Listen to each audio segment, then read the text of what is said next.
Pendant la guerre, il n'y avait pas cette maladie. Effectivement, quelle perte de temps et d'énergie. J'ai toujours voulu faire C'est pas sorcier. Merci de m'en donner l'opportunité. Jamy, depuis quand l'obésité existe? Très bonne question, Fred. On va essayer d'y répondre ensemble. Même s'il est difficile de dater la naissance de l'obésité, entre guillemets, on a quand même des premières traces historiques qui nous prouvent que l'obésité, en tout cas les premiers corps obèses, sont apparus à l'ère néolithique. Vous savez, l'ère où à cette époque-là, l'abondance alimentaire, c'était pas ça.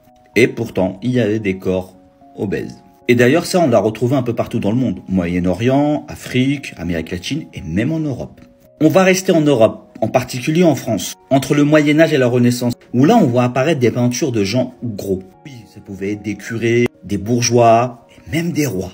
À cette époque-là, être gros, c'était un signe de richesse, de puissance, tu sais, genre de bonne santé.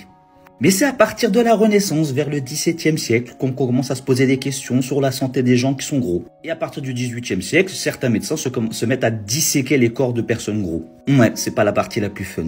Et c'est au XIXe siècle qu'apparaît le premier livre sur la diététique et donc les régimes. Et d'ailleurs même d'autres techniques, comme par exemple l'électrocution pour te faire perdre du gras.